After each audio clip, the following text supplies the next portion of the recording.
Hey everyone, I wanted to create a quick video on how to strategically defeat Giovanni even with low-level Pokemon. I'm showing off my team right here. I have a 98% level 35 Machamp, and then I have an 87% level 30 Melmetal, and then I have a 1-star level 30 Metagross. It does have Meteor Mash, so it is the community they move.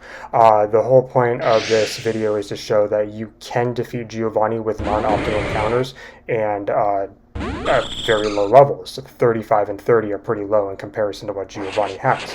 So the biggest strategy that you have in this game is using strategic swapping.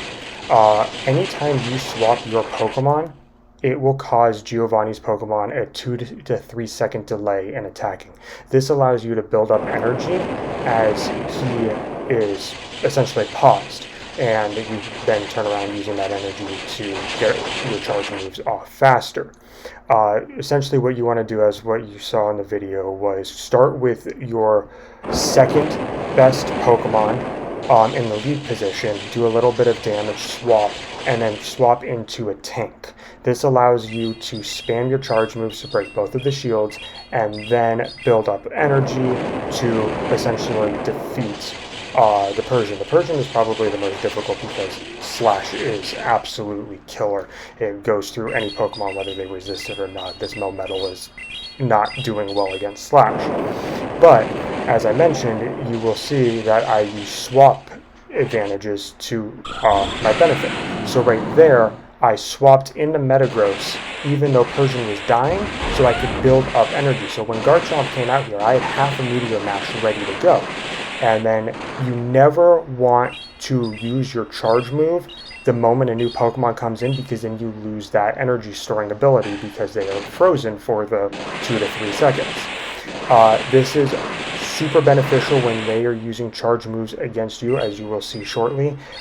It also freezes their Pokemon. And when their Pokemon is frozen, again, you can build up that charge energy.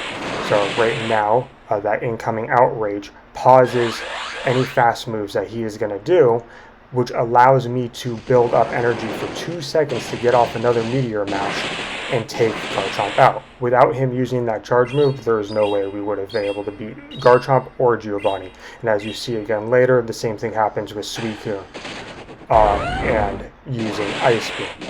So right here, I'm coming in with Machamp only because Machamp had some energy left.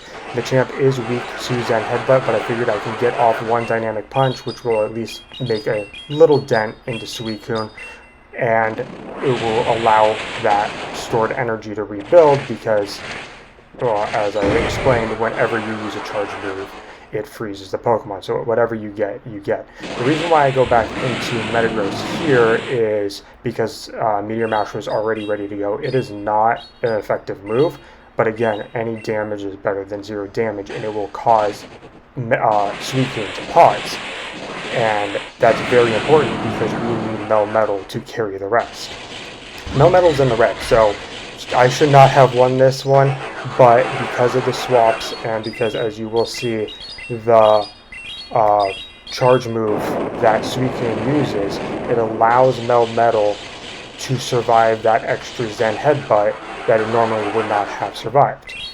There was a lot of luck involved in this. It took me a few times to defeat it, but I'm not using optimum counters. So if you are using Pokemon at your trainer level, you shouldn't have a problem as long as you are following the strategic swapping method. If I was using level 40 Pokemon, I wouldn't have had a problem at all. I typically can defeat Giovanni on my first time just because of using that swap advantage. It really is night and day when it comes to this. So the reason why I used level 30 and 35 Pokemon here are because not everyone has optimum counters, and I wanted to give hope to those that do not have optimum counters that it is possible. If you have any questions about this, our Discord will be linked down below. Feel free to ask me. But yeah, I hope that this is helpful, and next time Giovanni comes around, you won't have as much problems. So thank you for watching, and have a great rest of your day.